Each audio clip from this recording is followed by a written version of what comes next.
എമ്പുരാൻ സിനിമയുടെ നിർമ്മാതാക്കളിൽ ഒരാളായ ഗോകുലം ഗോപാലന്റെ കോഴിക്കോട്ടെ കോർപ്പറേറ്റ് ഓഫീസിലും ED പരിശോധന നടത്തുന്നു. അപ്പൊ എമ്പുരാനുമായിട്ട് ബന്ധപ്പെട്ട വിവാദം ഇവിടെയും കൊണ്ട് തീരുന്നില്ല. അപ്പം ഇതിനകത്തെ ഒരു നിർമ്മാണ പങ്കാളികളായിരുന്നു ആന്റണി പെരുമ്പാവൂരിനോട് കൂടെ തന്നെ ഉള്ള ഒരു നിർമ്മാണ പങ്കാളിയായിരുന്നു ഫ്രീ ഗോകുലം മൂവീസ്. ആ ഗോകുലം മൂവീസിന്റെ എല്ലാ സ്ഥാപനങ്ങളിലും റെയ്ഡ് നടക്കുന്നു എന്നുള്ള വിവരമാണ് പുറത്തു വരുന്നത്. ഇത് പലരും പ്രതീക്ഷിച്ചിരുന്നതാണ്. എനിക്ക് തോന്നുന്നു ഞാൻ അന്ന് തന്നെ പറഞ്ഞ ഒരു കാര്യമുണ്ട്. മോഹൻലാൽ ഈ ക്ഷമ ചോദിക്കാനുള്ള കാരണം ഒരു കാര്യം ഇത് തന്നെയായിരുന്നു. കാരണം ഗോകുലം ഗോപാലിനെ ഒരു തരത്തിലും ബുദ്ധിമുട്ടിപ്പിക്കരുത് എന്ന് അദ്ദേഹത്തിന് നിർബന്ധമുണ്ടായിരുന്നു. കാരണം ലാസ്റ്റ് നിമിഷം ഈ ചിത്രം ഇറങ്ങില്ല എന്ന് ലൈക്ക പിന്മാറിയ സമയത്ത്, ഇത് ഇറങ്ങില്ല എന്ന സമയത്താണ് ഒരു ദേവദൂതനെ പോലെ ശ്രീ ഗോകുലം ഗോപാലൻ പ്രത്യക്ഷപ്പെടുന്നത്. ഈ ചിത്രം ഇറങ്ങാൻ വേണ്ടി സഹായിച്ചു, ഇതിൻ്റെ നിർമ്മാണ പങ്കാളിയായി. അങ്ങനെ ഈ ചിത്രം ഇറങ്ങി. ആ ഗോകുലം ഗോപാലിന് ഒരു തരത്തിലും യാതൊരു തട്ടുകേടും അദ്ദേഹത്തിൻ്റെ സ്ഥാപനങ്ങൾക്കുണ്ടാകരുതെന്ന് വിചാരിച്ച് തന്നെയാണ് ലാലേട്ടൻ ഈ ഖേദപ്രകടനം നടത്തുന്നതും ഇത് വെട്ടിക്കുറയ്ക്കാനൊക്കെ തീരുമാനിക്കുകയൊക്കെ ചെയ്യുന്നത്. പക്ഷെ അതൊന്നും തന്നെ എത്തേണ്ടിടത്ത് എത്തിയില്ല എന്ന് തന്നെയാണ് ഇതിൽ നിന്ന് നമുക്ക് മനസ്സിലാകുന്നത്. ഈ ചിത്രം പറയുന്ന കാര്യങ്ങൾ ഇത് തന്നെയാണ്. ഈ അന്വേഷണ ഏജൻസികൾ പല തരത്തിലും സർക്കാരിന് അനുകൂലമായിട്ടൊക്കെ ചിന്തിച്ചു തുടങ്ങി. ഇത് കാലാകാലങ്ങളിൽ നമ്മൾ കാണുന്നതാണ്. സർക്കാരിന് എന്താണോ ആഗ്രഹിക്കുന്നത് അതിനനുസരിച്ച് അന്വേഷണ ഏജൻസികളെ കൊണ്ട് ചെയ്യിപ്പിക്കുക എന്നുള്ളത്. അത് കേരളത്തിലായാലും കേന്ദ്രത്തിലായാലും കാലാകാലങ്ങളിൽ നടന്നുകൊണ്ടിരിക്കുന്ന സംഭവങ്ങളാണ്. അത് അല്പം കൂടെ കൂടുതൽ ഈ പുതിയ കാലഘട്ടത്തിൽ കൂടിയോ ഇല്ലയോ എന്നുള്ളത് മാത്രമേ ഉള്ളൂ സംശയം. ഏതായാലും ഈ ട്രേഡ് എല്ലാവരും പ്രതീക്ഷിച്ചു. അത് കൃത്യമായിട്ട് നടക്കേണ്ട സമയത്ത് തന്നെ നടക്കുന്നു എന്നുള്ളതാണ് ഇതിൽ നിന്ന് വ്യത്യാസം. ഒരു എമ്പുരാൻ പടം ഇറങ്ങുന്നതിൻ്റെ പേരിൽ ഈ ഗോകുലം ഗോപാലിൻ്റെ കാരണത്തിൽ എന്താ സംഭവിക്കുന്നത് നമുക്കറിയില്ല. ഇത് പലരും പല രീതിയിൽ പറയാം. മടിയിൽ കനമില്ലാത്തവൻ എന്തുകൊണ്ട് പേടിക്കണം എന്നൊക്കെ ചോദിക്കാം.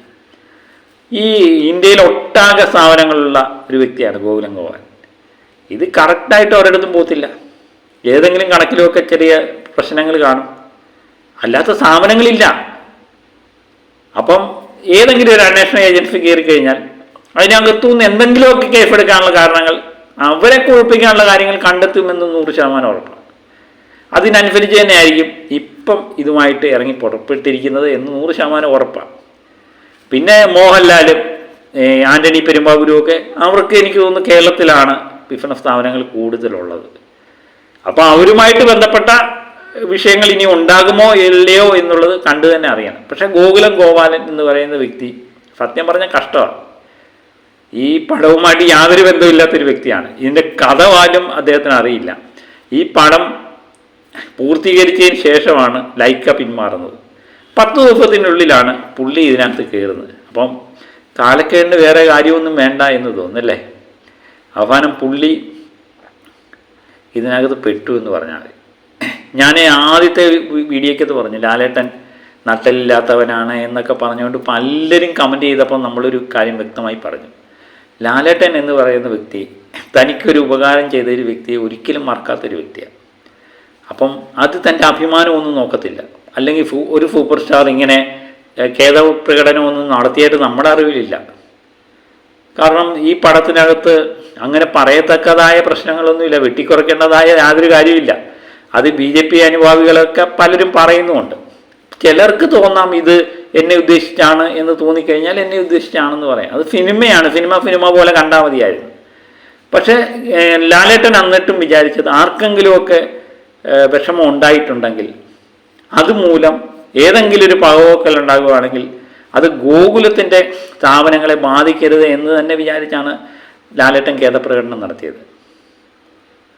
തൻ്റെ കൂടെ ലാസ്റ്റ് നിമിഷം വരെ ഒന്നിച്ച് നിന്ന, ലാസ്റ്റല്ല അവസാന നിമിഷം ഒരു ദേവദൂതനെ പോലെ തൻ്റെ കൂടെ കൂടിയ ആ വ്യക്തിക്കൊന്നും ഉണ്ടാകരുത് എന്നത് ഗോകുലം ഗോപാലൻ തന്നെ ഒരു അഭിമുഖത്തിൽ പറയുന്നത് കേട്ടു. ലാലേട്ടനും ആന്റണി പെരുമ്പാവൂരിൻ്റെ ആ ചിത്രവുമായിട്ട് ബന്ധപ്പെട്ട ആദ്യമേ ഞാൻ പങ്കെടുത്തതാണെന്നും പിന്നെ ഞാനത് പിന്മാറിയത് ലാലേട്ടനൊക്കെ സ്നേഹപൂർവ്വം പറഞ്ഞു, നിങ്ങൾ ഒത്തിരി കാശ് മുടക്കേണ്ടി വരും, പക്ഷെ നിങ്ങളെ ഒരു വലിയ സ്ഥാപനം നടക്കുന്ന വ്യക്തിക്ക് ഒരു പക്ഷേ അത് നിങ്ങളുടെ ബിസിനസ്സിനെ ബാധിച്ചാലോ എന്ന് വിചാരിച്ചാണ് അവർ തന്നെ ഒഴിവാക്കിയത്. തന്നോടുള്ള ഇഷ്ടം കൊണ്ടാണ്, തന്നോടുള്ള സ്നേഹം കൊണ്ടാണ് അവർ ഒഴിവാക്കിയത് എന്ന് ഗോപാലൻ ഒരു സമീപത്തിൽ പറയുകയും ചെയ്തു. അപ്പം അങ്ങനെ ഒരു വ്യക്തിക്ക് ഇങ്ങനൊരു പ്രശ്നം ഉണ്ടാകുമ്പോൾ നമ്മൾ എമ്പുരാനുമായുള്ള പടവുമായി ബന്ധപ്പെടുത്തി തന്നെ പറയണം. പക്ഷേ എമ്പുരാൻ എന്ന് പറയുന്ന പടം ഇറങ്ങിയ അന്ന് മുതൽ തന്നെ മാധ്യമങ്ങൾക്ക് എമ്പുരാനുമായിട്ട് ബന്ധപ്പെട്ട ഒത്തിരി വാർത്തകൾ കിട്ടുന്നുണ്ട് എന്നുള്ളതാണ്. ആദ്യമേ കളക്ഷൻ റെക്കോർഡുകൾ ഭേദിച്ചുകൊണ്ട് കേരളത്തിലെ ഒരു ചിത്രം മുന്നേറുന്നു. അതിനിടയിൽ നല്ലതാണെന്ന് കേൾക്കുന്നു, പിന്നെ മോശം അഭിപ്രായങ്ങൾ ചിലയിടത്തു നിന്ന് വരുന്നു, പിന്നെ അവസാനം അത് വിവാദമായി മാറുന്നു, പിന്നെ വെട്ടിക്കുറയ്ക്കുന്നു. അങ്ങനെ പല പ്രശ്നങ്ങൾ. ഇപ്പം എൻ്റെ ട്രേഡിൻ്റെ പേരിൽ ഒരു വിഷയം. അപ്പോൾ ഒന്ന് അടങ്ങി എന്ന് വിചാരിച്ച സമയത്താണ് വീണ്ടും വരുന്നത്. ഇപ്പം പലരും ഇതുമായിട്ട് ബന്ധപ്പെട്ട് സർക്കാരുമായിട്ട് ബന്ധപ്പെട്ടവരൊക്കെ പറയാം ഇതൊക്കെ ഒരു നിയമത്തിൻ്റെ ഭാഗമാണ്, അത് വേണ്ട വിധം. അതുപോലെ പഴയ ഒരു പണ്ട് പുള്ളിയുടെ കമ്പനി ട്രേഡ് നടത്തിയെന്നും അതുമായിട്ട് ബന്ധപ്പെടുത്തിയാണ് ഇപ്പോഴത്തെ ട്രേഡ് എന്നൊക്കെ പറയുന്നു. അതൊക്കെ പറച്ചിന് മാത്രമേ ഉള്ളന്നേ. കാരണം എല്ലാവർക്കും വ്യക്തമാണ് എമ്പുരാൻ എന്ന് പറയുന്ന പടവുമായിട്ട് ബന്ധപ്പെട്ട് തന്നെയാണിത്.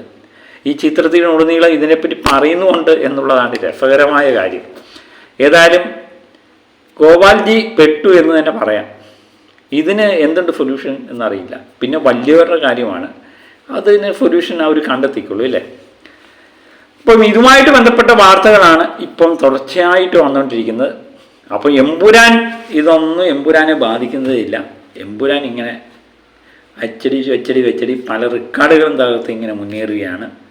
അപ്പോൾ അതുമായിട്ട് ബന്ധപ്പെട്ട വാർത്തകൾ ഒരു വശത്ത് വരുന്നു, ഇതിൻ്റെ വിവാദവുമായി ബന്ധപ്പെട്ട വാർത്തകൾ വരുന്നു. ഒരു വശത്ത് ഒരു വിവാദം തീർന്നു കഴിഞ്ഞപ്പോൾ മറ്റൊരു വിവാദത്തിന് തിരികൊടുത്തി. അപ്പം മാധ്യമങ്ങൾക്കും എല്ലാം മതിമറന്ന് ആഘോഷിക്കാം. ഇനിയും കുറച്ച് ദിവസം കൂടെ എമ്പുരാൻ്റെ വിശേഷങ്ങൾ തന്നെയായിരിക്കാം ഒരുപക്ഷെ ചർച്ച ചെയ്യുന്നത്. ആന്റണി പെരുമ്പാവൂരും ഗോപാൽജിയൊക്കെ സത്യം പറഞ്ഞൊരു ഭാഗ്യവാന്മാരാണ്. കാരണം പ്രൊമോഷനും പരസ്യവും ഒന്നും ഇല്ലാതെ തന്നെ ഈ പടം മാധ്യമങ്ങളെല്ലാം ദിവസവും ചർച്ച ചെയ്യേണ്ട അവസ്ഥയിലേക്ക് എത്തിച്ചിരിക്കുന്നു എന്ന് തന്നെ. അപ്പം കളക്ഷൻ റെക്കോർഡ് ഭേദിച്ച് എമ്പുരാൻ മാറട്ടെ. ഇഡിയുമായിട്ട് ബന്ധപ്പെട്ട എന്തൊക്കെ വിവരങ്ങളുണ്ട് എന്നുള്ളത് നമുക്ക് കൃത്യമായിട്ട് നോക്കിക്കാണാം. അപ്പം മറ്റൊരു വിവരവുമായി വീണ്ടും എത്താം. Okay, by.